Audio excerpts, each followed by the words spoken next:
और अब आज की बड़ी खबर, क्या खालिस्तानी आतंकवाद फिर से पनप रहा है? ये सवाल इसलिए पैदा हो रहा है क्योंकि यूपी के पीलीभीत में एक पुलिस एनकाउंटर हुआ है जिसमें 3 खालिस्तानी आतंकवादी ढेर कर दिए गए हैं।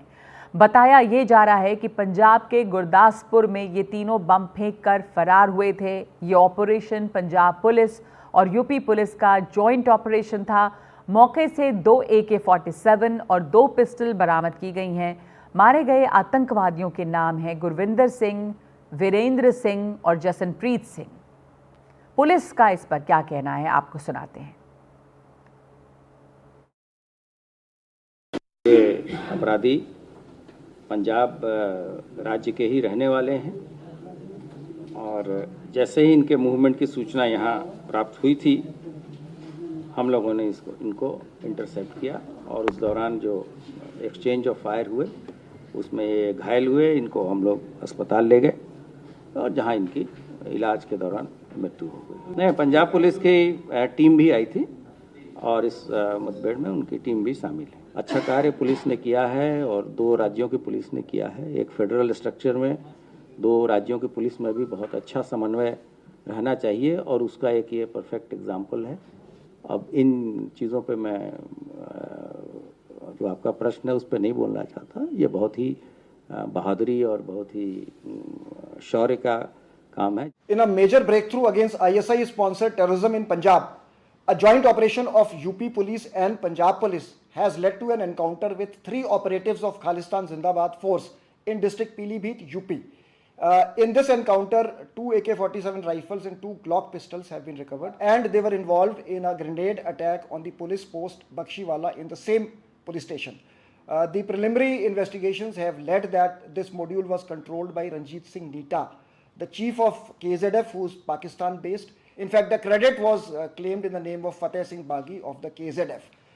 The investigations are going on to expose all the connections and members of the module. तो क्या खालिस्तानी आतंकवाद एक बार फिर से सर उठा रहा है? ये बात इसलिए उठ रही है क्योंकि ये भी एनकाउंटर्स हुए, लेकिन इसके साथ साथ आपको बता दें कि जितना भारत में ये पनप रहा है, इसको शय भारत के बाहर काफ़ी मिल रही है, विदेशों में, ख़ास करके कनाडा में। कनाडा की वो हादसा आपको याद होगा जहां पर बीते दिनों खालिस्तान समर्थकों ने मंदिरों में तोड़फोड़ की, हंगामा मचाया। कनाडा के प्रधानमंत्री जस्टिन ट्रूडो पे खुला आरोप लग रहा है कि उन्होंने खालिस्तानी अलगाववाद को वहां पर भरपूर समर्थन दिया है। इस मसले पर वहां पे राजनीति भी बटी हुई है, बल्कि जस्टिन ट्रूडो को इसका खामियाजा भी भुगतना पड़ रहा है और अपनों के ही वो अब हमले झेल रहे हैं। खुद उनकी जो कैबिनेट, उनकी पार्टी है, उसके लोग उनके खिलाफ हैं। बीते दिनों जब ऐसे तत्वों को भारत ने वीज़ा देने से इनकार किया तो इस पर भी कनाडा ने सवाल खड़े किए हैं, लेकिन ये बार बार आरोप लग रहा है कि कनाडा में जो अलगाववादी तत्व हैं उन्हें काफ़ी बल मिला है। हमारे साथ इस वक्त जुड़ गए हैं पंजाब के पूर्व DGP शशिकांत जी। शशिकांत जी, ये जो पीलीभीत में अरेस्ट हुए हैं वो किस खतरे की ओर इशारा करते हैं? पंजाब ने ये आतंकवाद झेला हुआ है पहले। मैडम, जैसे आपने कहा, ये जो हरकतें हो रही हैं पंजाब में या कहीं पे, बिल्कुल ठीक आपने कहा कि यहाँ पे पंजाब में कोई अलगाववाद या खालिस्तान के कोई रिवाइवल की संभावना नहीं है। ये सब बाहर बैठे हुए कुछ व्यक्ति हैं, उस इंसाइट करते हैं। हमारे पंजाब में, मैं एडमिट करूँगा, कुछ स्लीपर सेल्स मौजूद हैं और मोटे तौर पर अगर आप देखें तो ये सारा एक पैसे का खेल है। पैसा वहाँ से आता है। अगर आप इंटरनेशनल इंटेलिजेंस की जो रिपोर्ट्स इंटरनेशनल मीडिया में आई हैं, दैट इंडिकेट्स क्लियरली कि कनाडा और USA से काफ़ी पैसा न्यूजीलैंड, इंग्लैंड वगैरह दूसरी जगह गया था, जहाँ पर कि भारत विरोधी जो भी अभियान है उनको चलाया गया। ये व्यक्ति, इन्होंने पुलिस स्टेशन पे, पुलिस पोस्ट पे ग्रेनेड फेंका, उसके बाद वहाँ से भागे। भागने का मतलब साफ है कि उनके यहाँ छुपने की कोई संभावना नहीं थी। पीलीभीत एक बहुत ही विस्तृत क्षेत्र है, वहाँ पे तराई का रीजन है, हो सकता है उसमें कुछ वहाँ के लोग भी हों, पर जैसे यूपी के DGP की बात सुन रहा था कि वहाँ पे समन्वय अच्छा है, मानूंगा। पर जब भी कोई तराई का एरिया होता है, वहाँ पे बहुत से ऐसे स्थान होते हैं जहाँ पर कि व्यक्ति जाकर के छुप करके दे कैन लाई लो, और जो उन्होंने जो रिस्पॉन्सिबिलिटी क्लेम करती है उसका पैसे का वेट करते हैं कि उनके जो हैंडलर्स हैं, इंटरनेशनल डोनेशन जो हैं वो उनको मिल गए हैं। जब मिल करके उसके बाद उनकी कोशिश होती है, यूपी में जाने का एक और कारण है, वहाँ से हमेशा इनकी कोशिश होती है कि नेपाल में भाग जाएं। जी नेपाल जो है एक पोरस इलाका है और वहाँ नेपाल में जाकर के विदेशों की जो फ्लाइट्स वगैरह हैं हम तो पहले भी लेते रहे हैं और अभी भी लेते रहे हैं। एक लाइन में पंजाब में टेररिज्म की, खालिस्तान के फिर से पैदा होने की कोई संभावना नहीं है। इस प्रकार की छोटी मोटी घटनाएं जो हैं, जो कि बाहर के जो अंसर बैठे हुए हैं जो एनकरेज करते हैं, तो और वो सिर्फ मनी गेम के लिए, दैट्स अबाउट ऑल। आपने जी, तो ये एक अच्छी बात है जो आप कह रहे हैं कि पंजाब में खालिस्तानी आतंकवाद के फिर से पनपने की कोई आशंका नहीं है, पर आपने एक इंटरनेशनल रूट बताया शशिकांत जी, दोहरा दूं दर्शकों के लिए। आप कह रहे हैं कि कुछ स्लीपर सेल्स हैं, इनकी फंडिंग बाहर से होती है, यूके से, अमेरिका से, न्यूजीलैंड से, इन देशों से फंडिंग होती है और अक्सर भागकर ये तराई बेल्ट पे जाते हैं क्योंकि वहाँ से भागना आसान होता है, नेपाल का भी एक रास्ता है। तो ये जो इंटरनेशनल रूट आपने बताया है, ये बहुत क्लियर है कि जो फंडिंग है वो विदेशों से हो रही है, लेकिन स्लीपर सेल्स अभी भी हैं पंजाब में कुछ। पंजाब ने खालिस्तानी आतंकवाद का वो दौर देखा है, इसको बड़ी आसानी से कंट्रोल नहीं किया जा पा रहा था, पर ये स्लीपर सेल्स जो हैं, आपको लग रहा है कि हाल के दिनों में बॉर्डर स्टेट है तो ये खतरा कितना बड़ा हो जाता है और क्या ये ज़्यादा सक्रिय हुए हैं? जी हाँ, स्लीपर सेल्स अगर आप पिछले दिनों में देखें सक्रिय हुए हैं। काफ़ी सारी ऐसे पुलिस पोस्ट है जहाँ पे उन्होंने ग्रेनेड फेंक करके वहाँ पे धमाका करने की कोशिश की थी। और इसके समय में लगातार, चाहे आप लुधियाना में जो सिनेमा हॉल में ब्लास्ट हुआ था उसकी बात ले लें, या कुछ और जो एक्सप्लोजिव्स मिले हैं, जो ड्रोन्स आ रहे हैं लगातार जो सामान लाते हैं, not only drugs but even arms and ammunition भी लेके आते हैं, तो ये सब साफ दिखाता है कि उनको जो है बाहर से न कि सिर्फ उनको पूरा समर्थन मिल रहा है, बट बेसिकली ये सिर्फ मनी गेम है। और फिर से मैं एक बात कहता हूँ, जिस प्रकार से ये लोग पंजाब से दुम दबा के भागे हैं, उससे साफ जाहिर होता है कि इनके पंजाब में छिपने की या किसी के पास संरक्षण लेने की कोई संभावना नहीं थी। इसीलिए उनका मोडस ऑपरेंडी वही पुराना वाला था, पीलीभीत और जो तराई वाले एरिया वहाँ जाओ, वहाँ से नेपाल जाओ और वहाँ से भागने की कोशिश करो, कनाडा या अमेरिका, जहाँ पर कि इनके जो उनके सरगने बैठे हुए हैं, to go there and lie low, and वहाँ से फिर से पैसा कमा करके, पैसा जो डोनेशन के रूप में लेते हैं, उसमें वहाँ जाकर के they keep on indulging in such activities. ठीक है, तो आपने साफ कहा कि पंजाब में चूंकि इनके छुपने की जगह नहीं थी इसलिए ये पीलीभीत भागे थे, और ये जो रूट है ये पुराना रूट है, यानी कि तराई एरिया में जाते हैं ये, वहाँ से निकलने की कोशिश करते हैं। उनके सरगना अक्सर बाहर हैं, भारत के बाहर है, और वहाँ से ये पैसों का खेल है, फंडिंग हो रही है और इस तरह से ये आतंकवाद का खेल जो है वो चल रहा है। ये तीनों जो हैं पकड़े गए, ये एक बड़ी कामयाबी है ये भी कि पंजाब में जगह नहीं मिली। बहुत धन्यवाद आपका हमारे साथ जुड़ने के लिए शशिकांत जी। 5 की बात में एक बड़ा सवाल हमने ये उठाया कि क्या फिर से सर उठा रहा है खालिस्तानी आतंकवाद, लेकिन इसका ज़ोरदार इसको काउंटर किया जा रहा है और इस पर काबू पाने की कोशिश जो है वो चल रही है। एक ब्रेक ले रहे हैं इस वक्त हम 5 की बात में। हेलो मोटो। Motorola, India's leading 5G smartphone brand. और अब Motorola presents question of the day. सवाल है, क्या खालिस्तानी आतंकवाद फिर से पनप रहा है?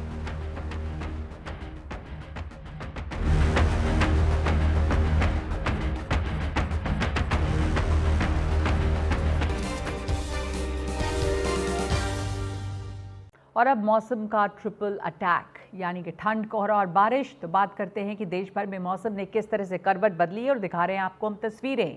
श्रीनगर है, माउंट आबू है, दिल्ली है, अलग अलग जगहों की हम आपको तस्वीरें दिखा रहे हैं, और साथ ही संबल, बीरभूम, छत्तीसगढ़ के कुछ इलाकों की तस्वीर। सब जगह पे ठंड भी बढ़ी है, ठंड, बारिश और कोहरे की ये मार है। आप देश के अलग अलग इलाकों की तस्वीरें देख रहे हैं, जिसमें तूतुकुड़ी है, संबल, बीरभूम, श्रीनगर, माउंट आबू, ये तमाम जगहों पे कहीं बारिश की वजह से ठंड बढ़ रही है, कहीं कोहरे की वजह से धुंध छाई हुई है। तो आप देखते हैं एक एक करके तस्वीरें। सबसे पहले चलते हैं श्रीनगर, जहाँ पे ठंड की वजह से डल लेक जम गई है। डल लेक के ऊपर बर्फ़ की परत है, झीलों के साथ साथ झरने भी जमना शुरू हो गए हैं, क्योंकि कश्मीर में वैसे भी चिल्ला कलान का मौसम शुरू हो गया, यानी तेज़ ठंड जब 40 दिनों की होती है। श्रीनगर में न्यूनतम तापमान 0 से 5 डिग्री सेल्सियस नीचे दर्ज किया गया। इस मौसम के चलते कश्मीर में आने वाले पर्यटकों की संख्या बढ़ी है। अब ये देखें, अब डल लेक की तस्वीरें, बर्फ जमी हुई है डल लेक पे जहां पर ये शिकारे खड़े हैं। पहले लोगों की प्रतिक्रियाएं भी सुनते हैं।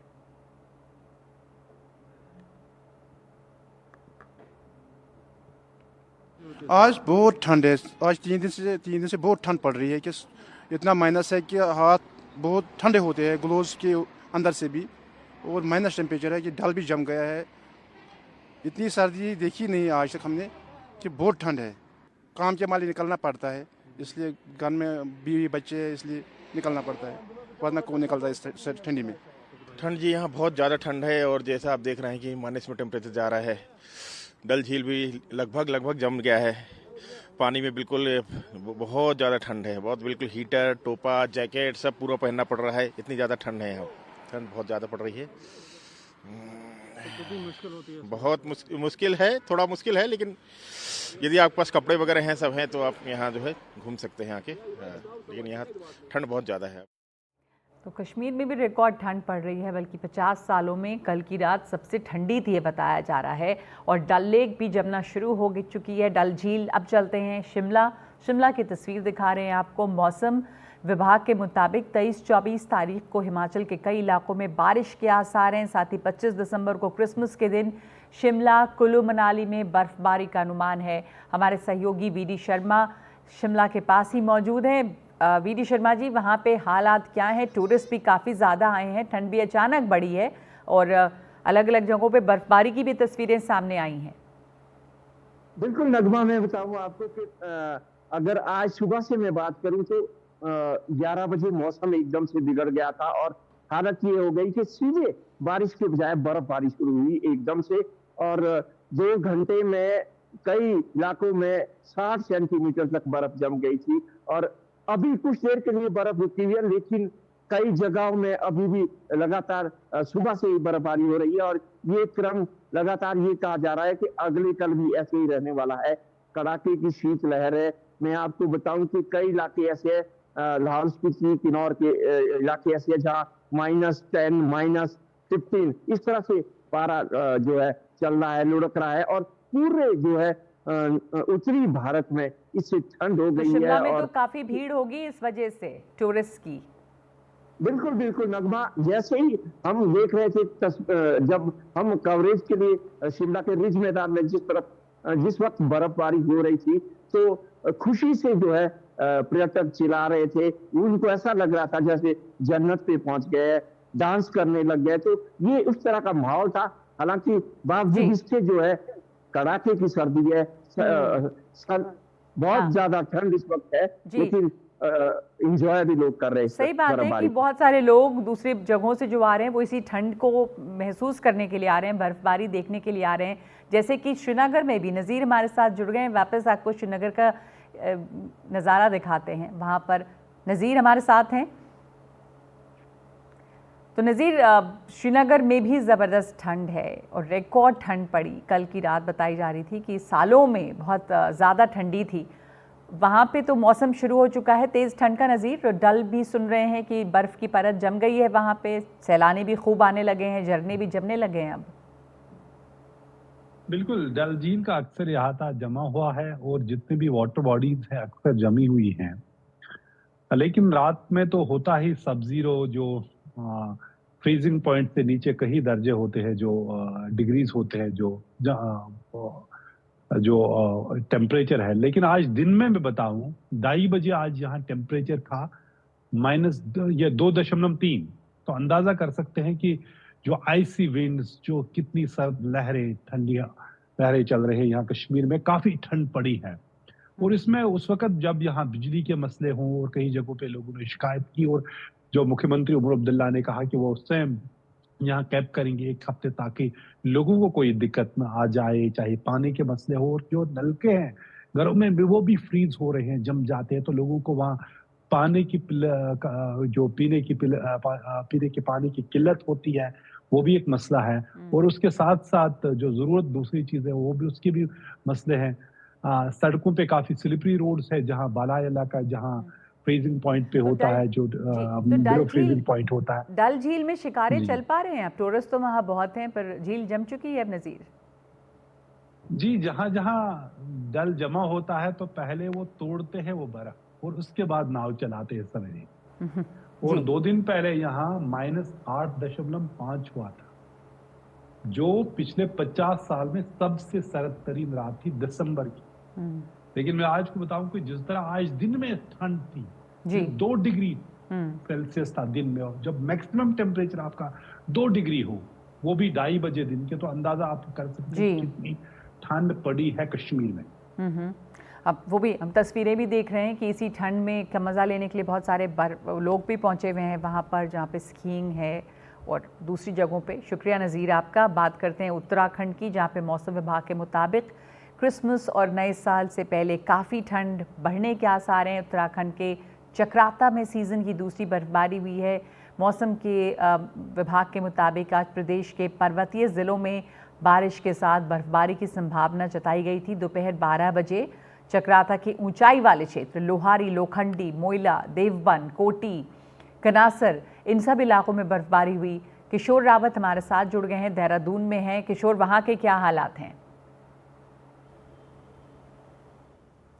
बिल्कुल, जो बर्फ़बारी हुई है उससे निचले इलाकों में काफ़ी ठंड बढ़ गई है, बारिश भी हुई थी।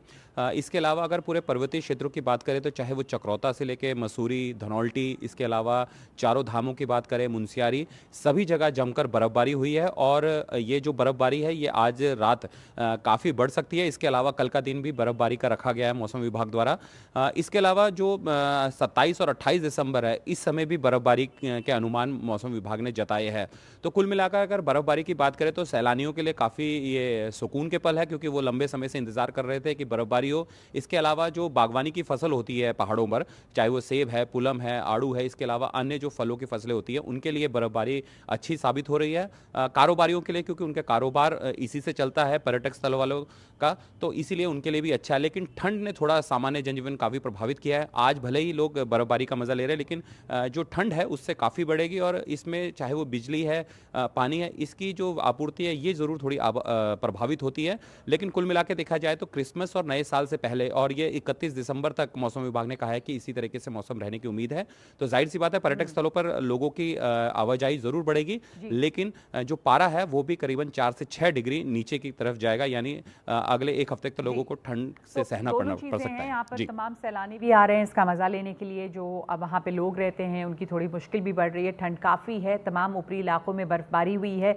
शुक्रिया आपका किशोर। अब देश की राजधानी की भी बात कर लें, जहाँ पर एक अलग किस्म की परेशानी है, प्रदूषण की परेशानी है, स्मॉग की है, और इसके साथ साथ यहाँ पे अब छिटपुट बारिश भी होती रही। एनसीआर में बूंदाबांदी से यहाँ पे मौसम बदल गया है। हल्की बारिश की वजह से तापमान भी कुछ गिरा है, और इसके साथ ही राजधानी में सुबह से कोहरे की चादर छाई रही, शीतलहर चल रही है। हमारे साथ पल्लव भी मौजूद हैं। पल्लव, दिल्ली के लिए क्या प्रेडिक्शन है? यहाँ पे आज सुबह से मौसम काफ़ी बदला है, हल्की बूंदाबांदी रही है पूरे एनसीआर में। बिल्कुल नगमा, इसमें कोई दो राय नहीं है कि जो राजधानी दिल्ली है और इसके जो आसपास के इलाके हैं वहाँ का जो मौसम है आज अचानक बदल गया। हालांकि ये जो प्रेडिक्शन थी उसको मौसम विभाग ने 2 दिन पहले ही बता दिया था कि जो आने वाले 2 दिन हैं वो दिल्ली एनसीआर के लोगों के लिए बड़े कठिन होने वाले हैं। न सिर्फ क्या कहते हैं ठंड को लेकर, शीतलहर को लेकर, क्योंकि दिल्ली जो है, जो दिल्ली एनसीआर के आसपास के इलाके हैं वो लंबे समय से प्रदूषण को झेल रहे थे, और इसका असर ये था कि जो एयर क्वालिटी इंडेक्स था वो यहाँ का बहुत बिगड़ गया था।